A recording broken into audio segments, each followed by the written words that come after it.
Good afternoon, everyone. This is Helen Folks, and I'd like to welcome you to the Louisiana Department of Education's presentation on the fiscal year 2022 National School Lunch Program Equipment Assistance Grant.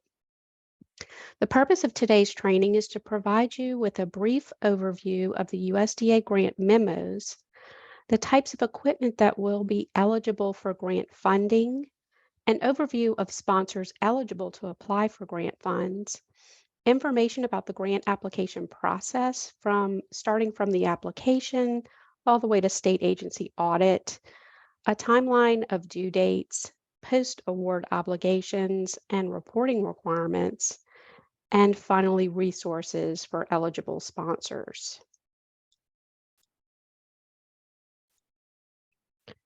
The fiscal year 22 Consolidated Appropriations Act and funding from the American Rescue Plan Act allows for distribution of funds to the Louisiana Department of Education to competitively award equipment assistance grants to eligible SFAs participating in the National School Lunch Program. USDA allocated a total of $1,382,009 to Louisiana for both the administration and competitive award to schools participating in the National School Lunch Program, with priority given to those demonstrating the greatest need.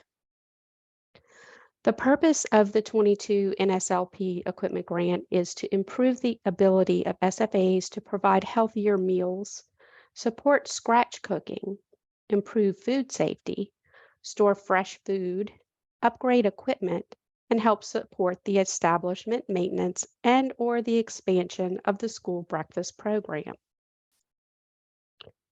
For the purpose of the 22 grant, equipment is defined in 2 CFR as tangible personal property having a useful life of more than 1 year and a per unit acquisition or purchase cost of $5,000 or more.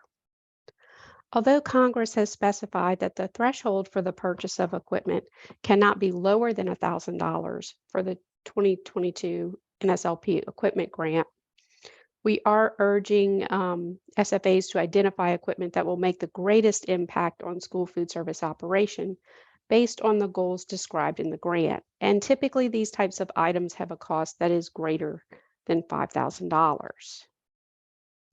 New equipment and replacement equipment will be eligible for award. Each equipment award is limited to 1 piece of equipment per eligible site application. For example, more than 1 cafeteria table or mobile feeding cart would not be reimbursable for a site award.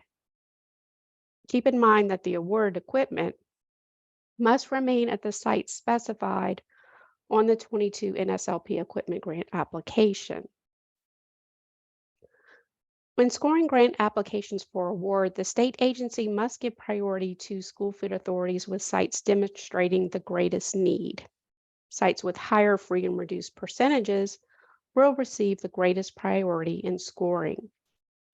Responses in accordance with these goals defined in the USDA memo will increase the likelihood of award. Sites which have received NSLP equipment grant award funding in prior years are ineligible and will not be considered for the current year grant.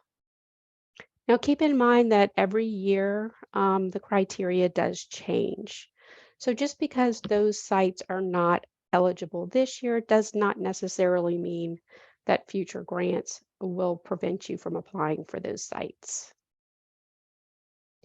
Each SFA must confirm and demonstrate the ability to obligate grant funds within 6 months of the notification of the award.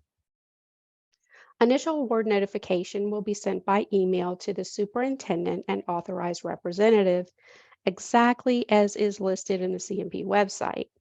So please make sure that all of the contact information, including the email address and phone number for contacts on the CMP website, reflect current and accurate information.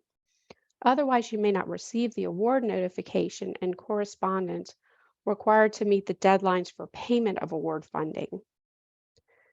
An important consideration when applying for the equipment grant is the financial ability of your system to obligate funds prior to reimbursement by the state agency. An invoice or purchase order must be obtained and provided along with the other submission requirements in the request for reimbursement prior to the payment of grant funds. This process typically takes a few weeks or more after the date of receipt by the state agency and also will vary depending on the accuracy of the documentation submitted. In order to comply with the regulations and requirements outlined in the grant, please be aware that all procurement activities must be performed in accordance with 2 CFR and 7 CFR. Because the grant is primarily focused for equipment that has a value of at least $5,000, the small purchase method of receiving 3 quotes or the formal bid process must be performed and documented. Grant funds must be obligated within 6 months of the award notification, evidenced by an official invoice or purchase order. After this deadline, the state agency will allow a grace period of 30 days to submit the request for reimbursement packet for each site awarded. Incorrect or incomplete submission of the request for reimbursement by the deadline will result in funds being awarded to the next highest scoring site in another school food authority. SFAs are subject to NSLP equipment grant audit. Audits will be held during regularly scheduled administrative reviews and may take place during announced or unannounced visits. Questions that may be asked will include, is the awarded equipment located at the physical site where it was awarded? Is procurement documentation maintained on file, and does it demonstrate a competitive procedure in compliance with USDA regulations? Also, were NSLP grant award reimbursement funds applied to reimburse the child nutrition program for the correct amount and within the same fiscal year funds were provided? Please note that the state agency may impose fiscal action up to the total amount of grant funding provided if an SFA cannot demonstrate proof of compliance with federal equipment grant terms and regulations.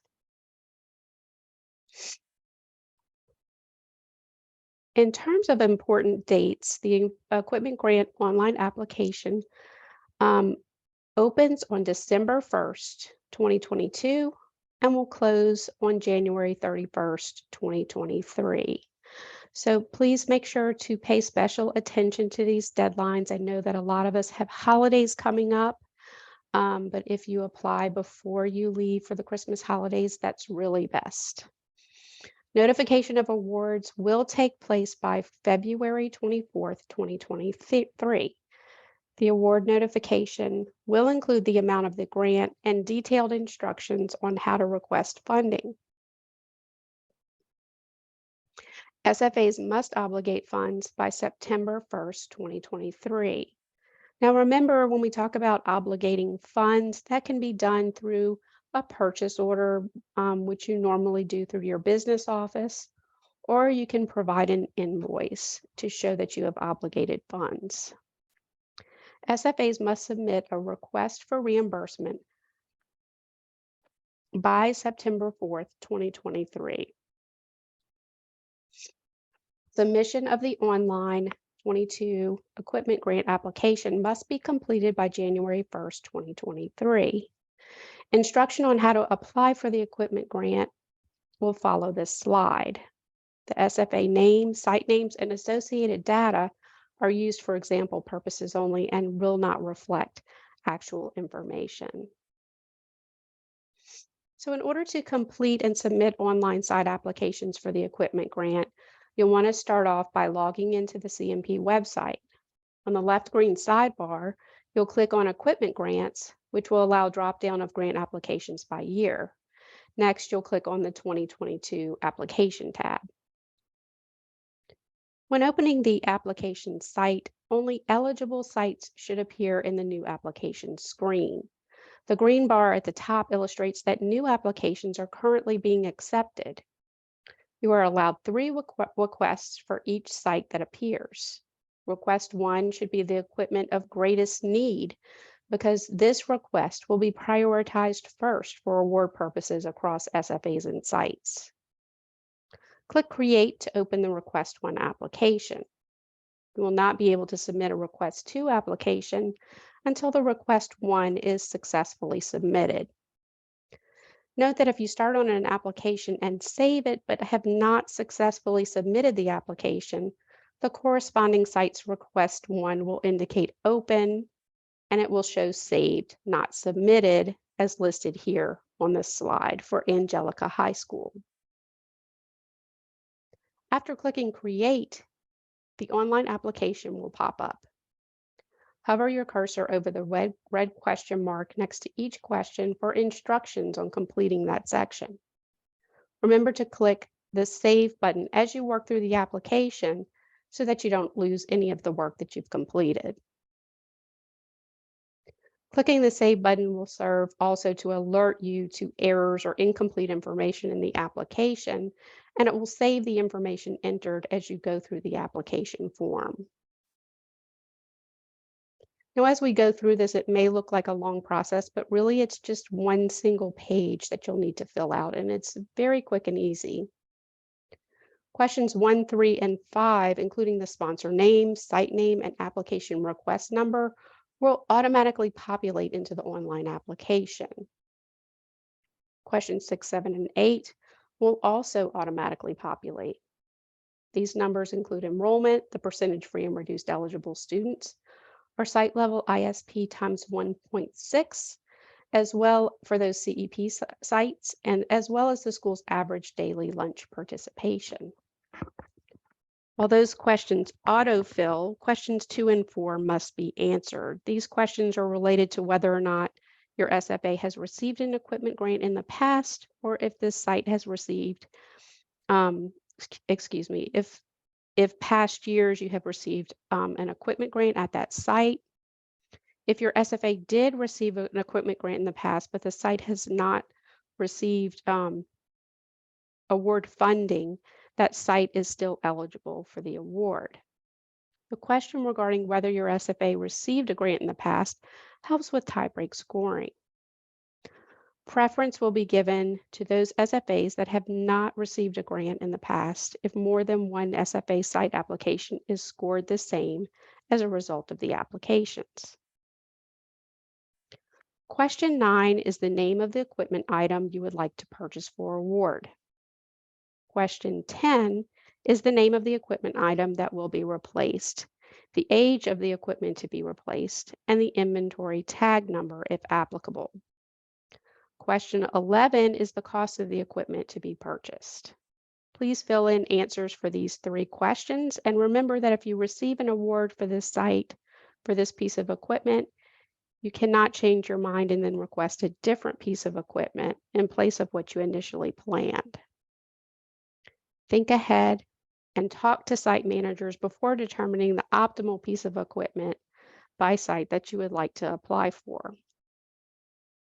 Question 12 asks what dollar amount is requested for this federal equipment assistance grant to purchase the equipment item. And then question 13 asks what the current fund balance is in the school food service account.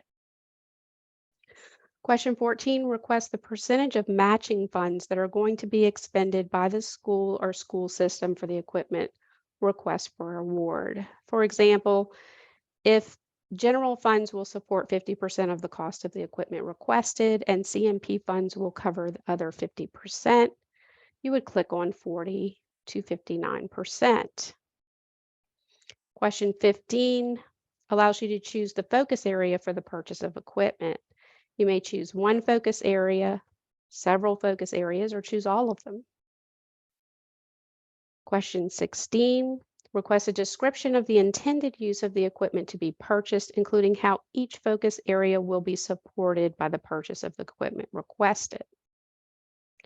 Question 17 asks how quickly the school system expects to be able to expend the funds, which should be 6 months or less for the purposes of this grant. When deciding on the equipment to purchase, please consider your timeline if purchasing this equipment requires school board approval or if it is part of a larger project that will take considerable time or if the amount of time is really unknown for that project. The goal is to complete procurement procedures and to be able to provide a purchase order or invoice for equipment to the state agency within that 6-month period or less. So remember to consider the scope of the project when determining what equipment to purchase to fulfill the focus. Under the application is a certification statement. Please read the certification carefully and ensure that all your application questions reflect accurate information prior to clicking the Submit button on the bottom. After submission, the application is closed and no edits may be performed on that application. When submitting the online application, please note that each site application must be submitted individually. Also, an application will not successfully submit if there are identified errors. The next slide will explain how to get help in correcting application errors prior to submission. To check on the status of an application, click the Request button and then click Back to List at the top of the online application form. A status of open, saved, not submitted will appear under the Request 1 column if the corresponding site application information entered was saved, but the application has not been successfully submitted to the state. In this example, request number 1 shows a message of open, submitted. This indicates that the award application period is still open and the corresponding site application has been successfully submitted. Now that request 1 for that site has been submitted, the request 2 application is now available to create and submit. Continue the process for a request number 3 application. After December 1st, 2022, the online application process after January 31st, 2023, the online application process is closed and no more applications will be accepted after that date. A red bar at the top of the online application will show that the application submission is closed. So please notice that there's an error here. This is supposed to be January 30th, 2023. December 1st is the open application period, so start applying on December 1st. SFAs who are awarded grant funding will receive an email with instructions on how to request reimbursement. The request for reimbursement requires an online request for funding and a submission of a purchase order or invoice for each awarded site or piece of equipment. Please check your online authorized representative contact information to ensure an accurate email address is listed. For the online request for reimbursement, you'll want to follow these steps. Under step 1, you'll access the awarded site application that you initially submitted. And in step 2, under the award amount listed at the top of the page, click on the green Request Funding tab. For step 3, the box listed here will pop up. Input the actual cost of the equipment purchased as it appears on your purchase order or invoice and submit it by email. Submit that invoice or purchase order by email to helen.folks@la.gov.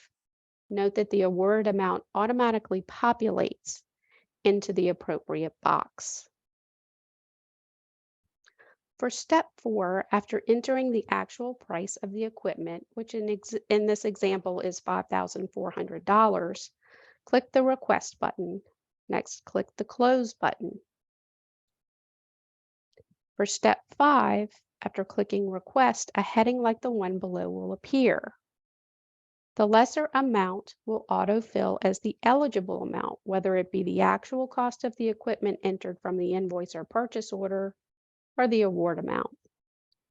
Pending a review for accuracy, the eligible reimbursement amount, which in this scenario is $5,400, would be paid to this sponsor account as reimbursement. Note that in this case, the price of the equipment was less than the maximum award amount of $5,500. Therefore, the actual cost of the equipment at $5,400 will be paid typically by electronic funds transfer or check.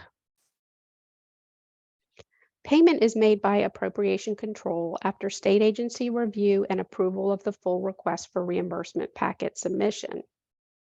Payment must be applied to the school food service account and is transmitted by electronic funds transfer or check. C&P directors should notify the business office to expect a check or EFT in the amount of reimbursement listed to post to the school food service account. Directors should monitor the school food service account for a deposit, ensure that a note is made to designate the funds as 2022 NSLP Equipment Grant Award funding. To expedite the reimbursement process, please email the purchase order or invoice for each piece of equipment awarded by site to helen.folks@la.gov. Also, complete the online request for funding as soon as funds are obligated. For any questions, or if you are unsure if your documents were received or if reimbursement was approved, please call 225-342-9661 or email helen.folks@la.gov. Some important notes to remember are: please do not begin procurement activities or purchase equipment prior to receiving a notification of award. SFAs must obligate award funds within 6 months of award notification, and a purchase order or invoice is required as proof of obligating funds to apply for reimbursement. The following notes must appear in financial documentation related to expenditures and reimbursement for the 2022 NSLP equipment grants, including the CFDA number, which is 10.579. The equipment grant is separate from the child nutrition program in terms of allowable expenditures and other program requirements. Therefore, funds related to the equipment grant are not reported in the annual C&P application under the income and expense form. You may decide that you want to put a note under sponsor comments regarding the equipment grant so that you can make sure that all funding related to the program is completed in the online application. Maintain all equipment grant documentation on file for 3 years plus the current year. Equipment grant awards are subject to audit, which is discussed on the next slide. Procurement, expenditure, reimbursement, and related account documentation is subject to financial audit. The administrative review of child nutrition programs includes an audit of documentation related to the grant award and physical confirmation of the location and type of equipment awarded based on the site award list by year. Independent financial audit and/or child nutrition program administrative review audit for equipment grants may include current year and/or prior year awards. Now, when you receive an award, that will happen by email, and at the top of the award, the CFDA number and also the federal award identification number will be at the top of that award. Make sure that you keep that on file with other equipment grant documentation for audit purposes. Additional information about the 2022 grant is located under Memos and Resources on the C&P website under the School Food Service Forms section under the heading 2022 NSLP Equipment Assistance Grants. To access information regarding the grant, go to the C&P website listed on this slide and make sure you don't log in. Go to the Memos Resource Course Registration and then click on School Food Service. Last, click on the 2022 Equipment Assistance Grant title at the top of the page, which will take you directly to the USDA memo, related regulations, and also this training will be posted in that area. The Institute of Child Nutrition developed a resource on equipment to assist SFAs, which is linked on this slide. It's called Equipment Purchasing and Facility Design for School Nutrition Programs. This resource includes information on decision-making for the purchase of school food service equipment. Let me just take a moment and look at the chat box and see if we have any questions. So here's a good question. Is installation and set in place part of what is eligible for refund when applying for the request for reimbursement? So when you develop your purchase order or your invoice, make sure that it is all included in one line item. So when you write out your specifications, include in that one line item amount, installation and set in place, and then that total will be allowable. Just understand that there's only one piece of equipment per eligible site. So something like cafeteria tables would not be something that you would request for this equipment grant because it would only be for one cafeteria table. And typically that's not the intention of the supervisor or director that's applying. Also, another question is if you're limited to one award per site, why would you submit 3 requests? Now, the reason you would submit 3 requests per site is that in the instance that we went all the way through the list of those that applied for the equipment grant, all of those sites for request 1, we're going to go back up to request 2 and start awarding if we have enough funding to start awarding request 2. So you are eligible to apply for up to 3 pieces of equipment per site. So I recommend, if you have time, to start to go to the request 2 and the request 3. But as of right now, we haven't reached nearly the limit for request 1. So make sure that you do all of the request 1 before beginning to request a second or third request per site.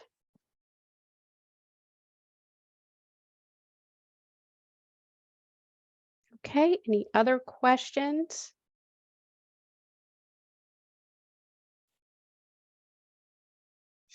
So a good question here is that we did receive additional funding through the American Rescue Plan Act.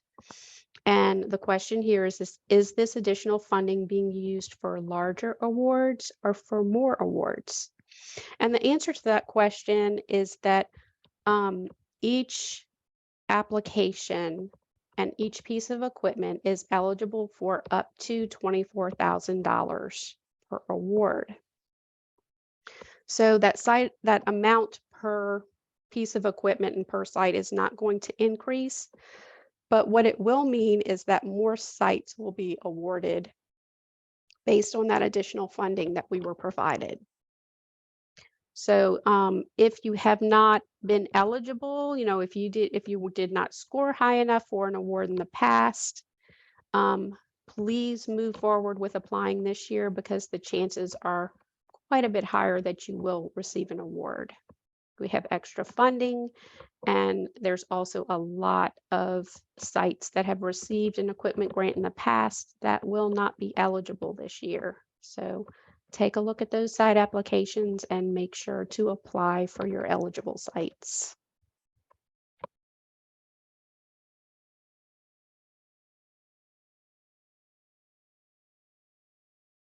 So the question that we just had come up is, are there extra funds for second and third request, or is there a maximum allocation per site? Right now, my understanding is that there's a maximum allocation of $24,000. If the situation were to come around where we looped around to those second applications, I would have to do some inquiries with USDA in order to make sure that we handle those second applications correctly, because we haven't had that scenario come up in the past. So that is a very good question.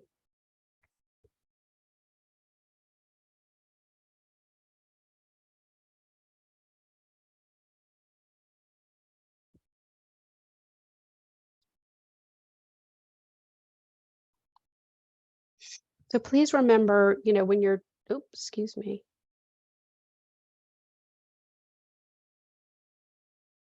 Looks like the shared screen was closed. Can people still hear me?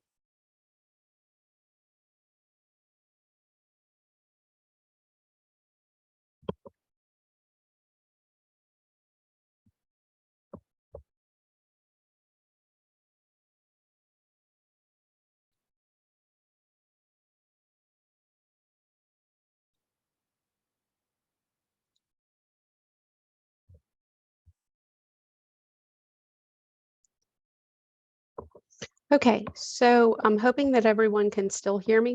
There was some kind of glitch with the system. Um, so let's see. Great, you can hear me. All right. So one of the questions we have here are past awardees ineligible or just receive secondary priority? So anyone who actually has received an award for a specific site, that site would no longer be eligible. But there may be several other sites or other schools within your system that have not received an equipment grant in the past, and those sites would be eligible.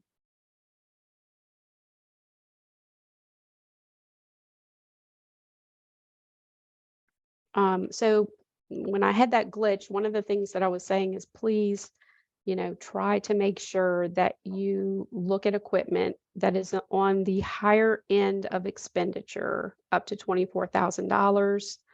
Um, some systems have gone for equipment that was more than $24,000, but requested $24,000 for the maximum for the award, and then had some matching funds from non-federal sources. And that is 100% okay and can help you with some of the projects that you may have in terms of replacement equipment or new equipment for your sites.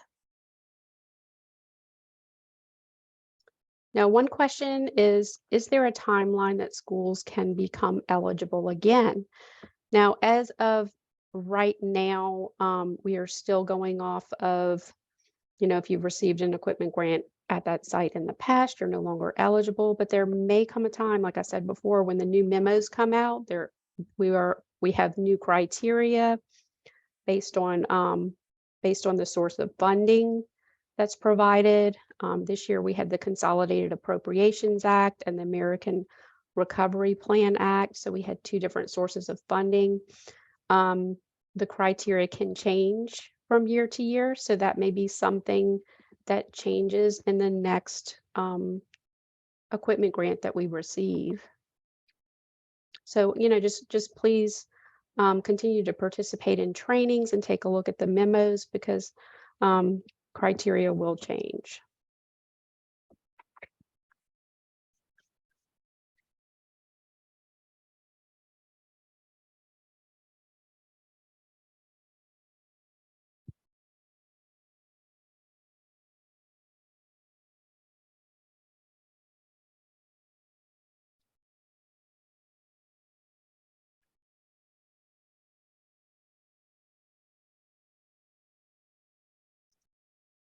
All right, I want to thank everyone so much for your participation and also for the really good questions you had. I had another one pop up. Let's see. Is it possible to apply for a school program that is running under another school? This particular school program has its own campus, kitchen, and cafeteria, but does not have its own school code. Now, currently, only those schools that have a school code listed in Leeds would be eligible to apply for the program.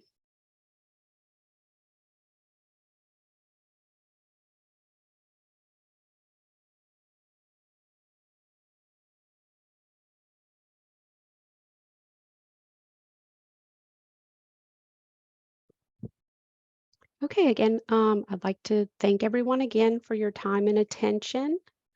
And I expect that many people will have additional questions as you start to go through the online application. Please do notify me at helen.folks@la.gov if you have any further questions, or you can call us at 225-342-9661. Have a great afternoon.